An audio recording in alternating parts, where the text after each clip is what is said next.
पालिका निवडणुकीच्या निमित्ताने राज्यभरात प्रचाराचे वेगवेगळे फंडे पाहायला मिळतात। कुठे लॅपटॉपवर प्रेझेंटेशन सुरू आहे तर कुठे थेट वासुदेवाकडून पक्षाचं गुणगान केलं जात आहे। नाशिकमध्ये तर सध्या सुरमई प्रचाराची धूम पाहायला मिळते।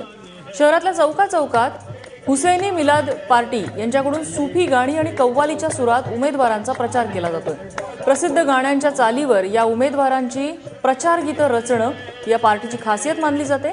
केवळ राज्यातीलच नव्हे तर देशभरातल्या प्रचारासाठी या कलाकारांना मोठी मागणी आहे। नाशिकमधील काँग्रेसचे गुलजार कोकणी, अर्चना टाकेकर, प्रिया मुनशेट्टीवार या उमेदवारांचा हा सुरमई प्रचार चांगलाच लोकप्रिय होतोय।